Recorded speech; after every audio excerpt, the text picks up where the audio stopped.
kano kanya kw'isi hose niyo nkuru iciye ku masonga hoba umenyesha amakuru vyandika ndetse n'umenyesha amakuru bikorera ku mbuga ngurukana bumenyi n'ahandi hose hatandukanye yuko Ivatikano umwotsi wera uhejeje kuboneka, ikimenyetso ko abakardinali bahejeje gutora papa agira uw'amajana 267 bagira bati habemus papam.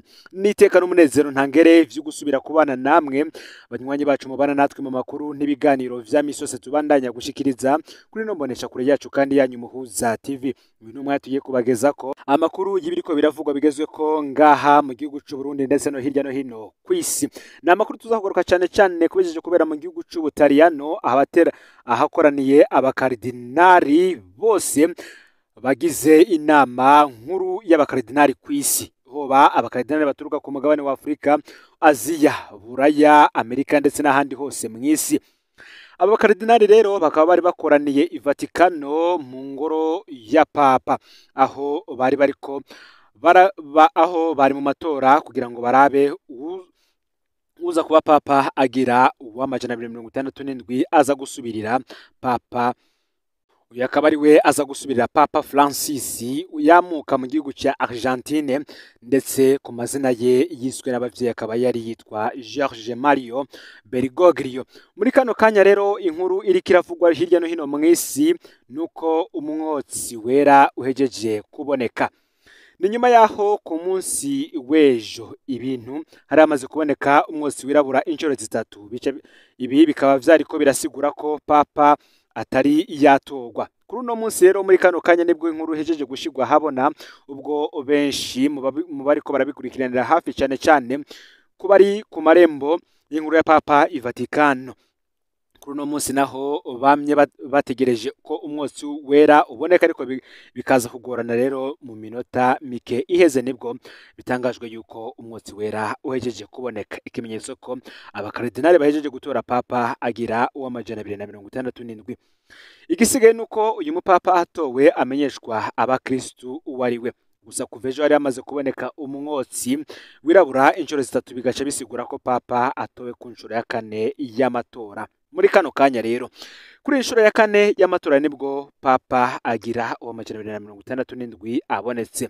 Ntitwamenye uwatowe, gusa nabwo amakuru aza kutugeraho turaza kuyababwira. Bati rero habemus papam, aka ni akajambo ko mu kilatini gakoreshwa mu kwerekana papa mushasha, gasigura ati turafise papa. Niryo jambo rejeje kuboneka, ndetse benshi bakavuga ko uyu mwotsi wera ugaragaza canke se usigura uti habemus papam canke se turafise papa mushasha.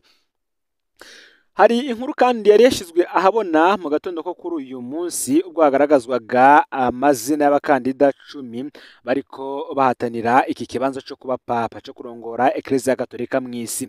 Bamwe bibazaga niba koko ashobora guturuka ku mugabane wa Afrika canke ko Aziya bo kwitega kuronka papa ava iwabo.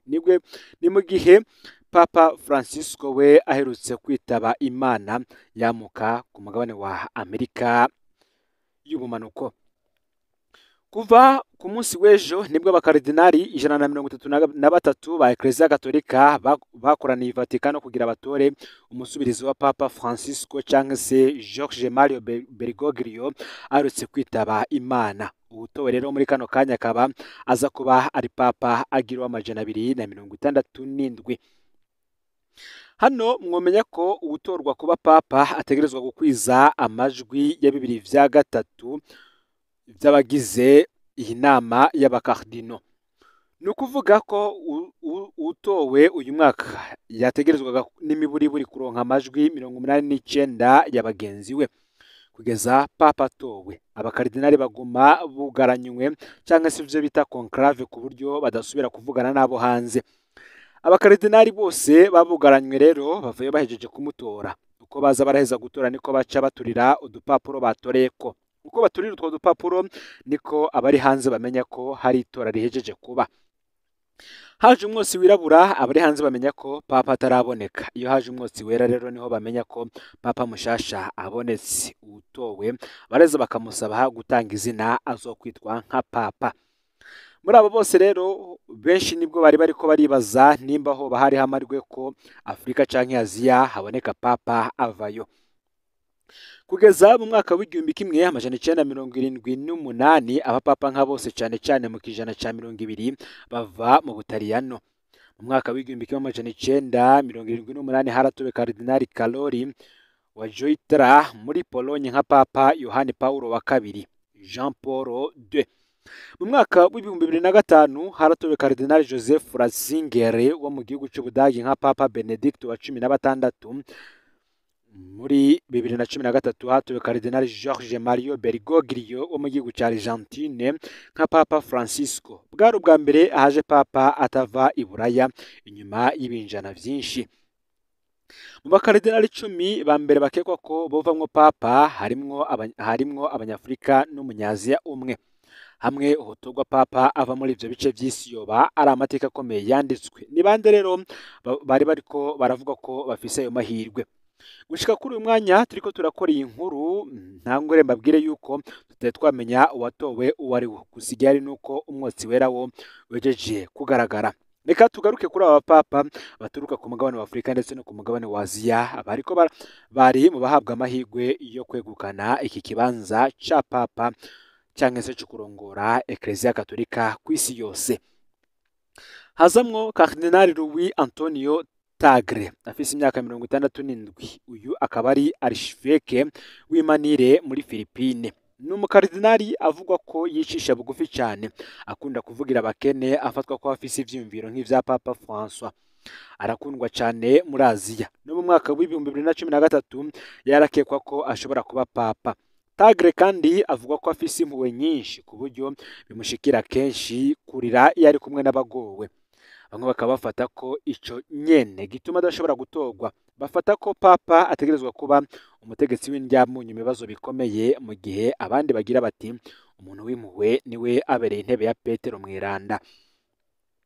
Ugira kabiri ni Kardinali Petero Tukusoni. Uyu akaba ari umunyagana w'imyaka 76. Yaragejwe amabanga menshi muri Ecclesia Katolika haba mu gihugu ca Ghana haba ni Vatikano. Hamwe papa yova muri Afrika birashoboka ko yoba Petero Tukusoni. Kuva mu mwaka w'ibihumbi 2010 yarakekwa ko ashobora kuba papa, ariko we yamavuga ko atavyifuza. We akabona ko papa wa mbere w'umunyafrika azohura n'ingorane zikomeye cyane. Mu vyumviro no mu kwemera, Peter Tukusoni avuga ko ari mu bashobora guhuza ivyumviro bitandukanye biri muri Ecclesia Katolika hagati y'abashigikiye impinduka nka Papa Francisco n'abandi bavuga ko Ecclesia yogaruka mu vyumviro vyamye biranga kuva kera. Ugira gatatu ni Kardinali Robert Sara, ni umunyagine Conakry w'imyaka 79. Mu gihugu ciwe yarabaye archevêque w'i Conakry, yarajejwe ayandi mabanga menshi i Vatikano. Kardinali Robert Sara arazwi cyane mu bamenyesha makuru mukuru, numwe mu batari berekwa impinduka Papa Francisco yazanye mu ishengero.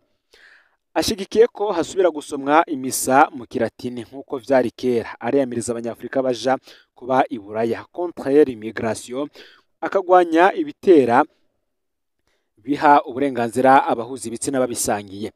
Uyu Robert Sara avuga kandi ko ashigikiwe cyane na President Donald Trump be na Vladimir Putin w'Uburusiya kubera ivyo vyumviro vyiwe, ariko avuga ko yoba atamayirwa afise yo gutorwa kubera vyo hava bimugora kuba umuhuza wa Ecclesia yose. Ugira kane rero we anaturuka mu gihugu c'ababanyi ca Republika Iharanira Intwaro Rusangi ya Congo, ni Kardinali Fridolin Ambongo. Uyu akaba ari archevêque w'i Kinshasa muri Republika Iharanira Demokarasi ya Congo. Kardinali Ambongo afise imyaka 65, ava mu gihugu gifise abakatolika benshi cyane. Nawe ni umuntu azi kuvuga atarya umunwa na cyane cyane kubijanye n'ingene Republika Iharanira Intwaro Rusangi ya Congo itwawe. Niwe yatumye President Joseph Kabila adashobora kwitoza ubwa gatatu, kandi no mu matora aherutse ya President Tshisekedi yarerekanye ko atabaye amatora ahubwo ari inkinamico. Aravuga kandi nawe aravugwa mu bashobora gutorwa, ariko amahirwe yiwe ngo si menshi, afatwa ko yitwararika cyane ibijanye na politike. Uko nyene abanyafrika n'abanyaziya bashaka kuba papa avuye iwabo, niko nyene n'abanyaburaya nabo bashaka papa avuye iwabo. President Emmanuel Macron w'Ubufaransa yaragirijwe ko arondera gutoza Umufaransa. abataliyano nabo bavuga ko imyaka ibaye myinshi bataronse umupapa. Abanyafurika bo bavuga ko ari bo benshi muri Eklezia nanone ko vyaba vyiza baronse nabo papa. Abo muri Amerika bo bavuga ko ari bo ba mbere batanga uburyo bwinshi, none ko bakwiriye kuronka papa ava iwabo, ariko bose bakeneye umuvyeyi wa Eklezia yose. Ngo vyama bigoye rero kumenya uwuzoba papa.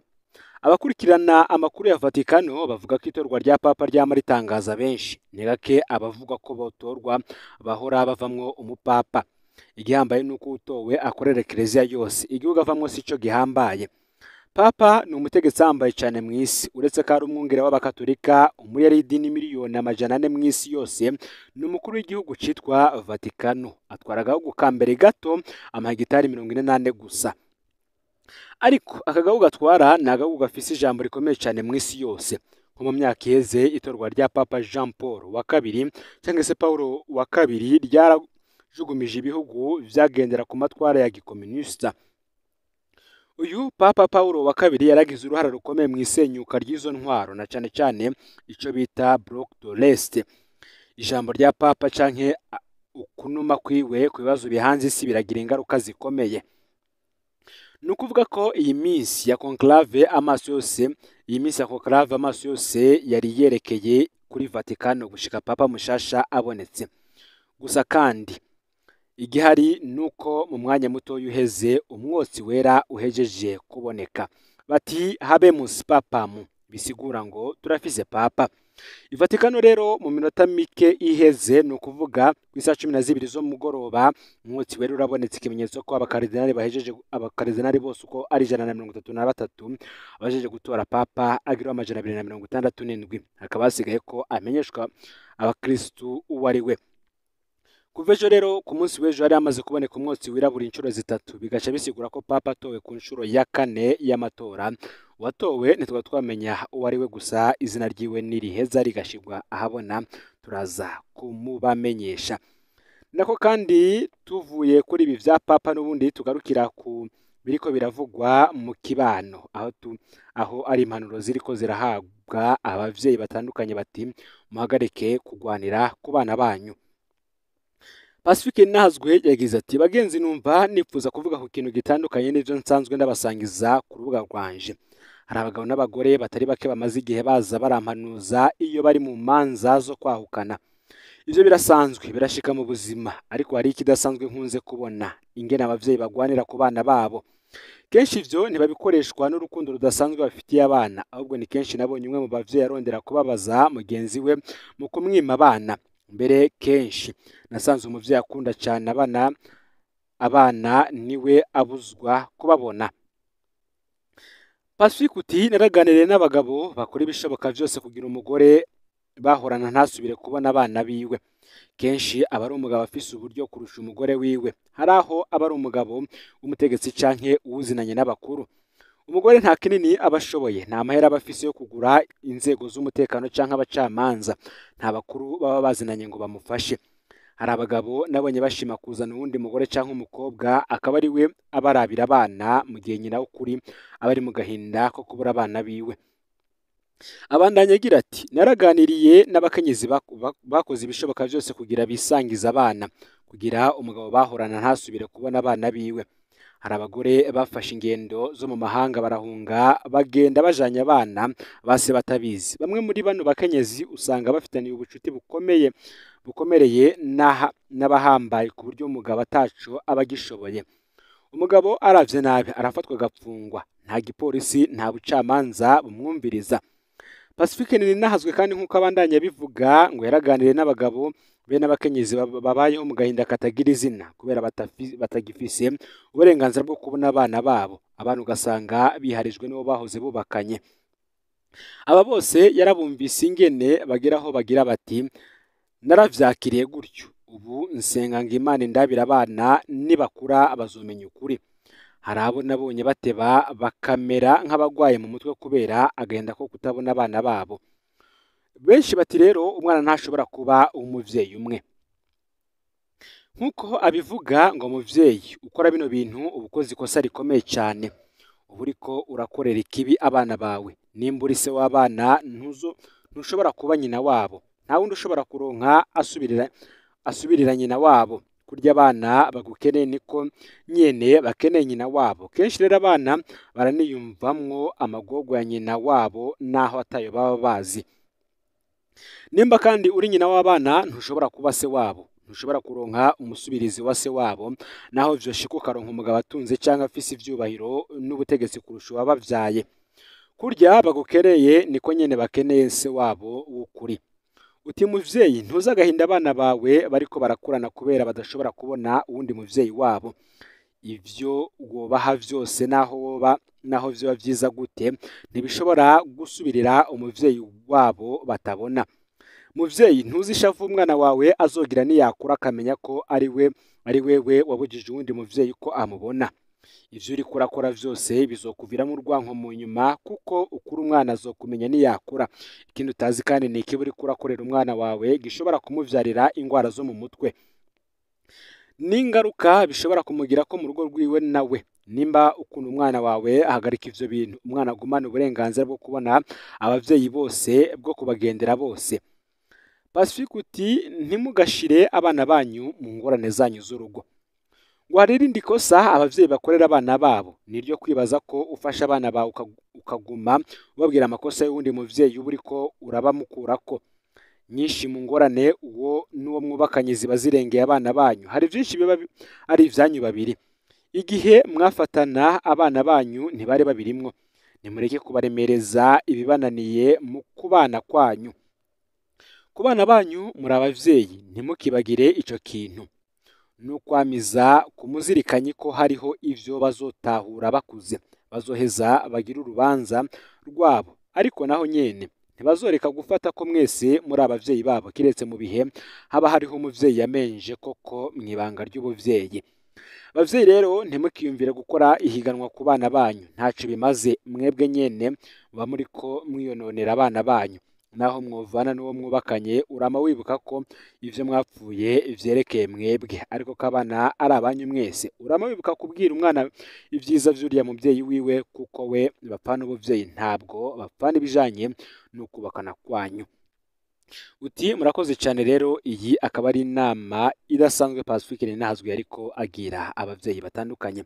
Ngo rero amakuru yaragezwe ko muri kano kanya, gusa igihari nuko ikiza kumenyekana cyane kubirabana n'itorwa rya Papa mushasha agiye kurongora Eklezia Katolika, tuza kwibageza ko umwanya natwe biza kudushikira. Ufyonde subscribe cyangwa se abone niba utari wafyonda ko kugira ngo tujucikanwa nadushikiriza, usangiza no makuru bagenza aho bari kugira kwandi nabo baje barashikirwa nayo biriko biravugwa, bigezwe ko nga mu gihugu cy'u Burundi, hanze y'imbibe z'igihugu cy'u Burundi ndetse no makungu ya kure. Numpuza TV Imana ibahezagire mu bikorwa byanyu vya misi yose muriko murakora.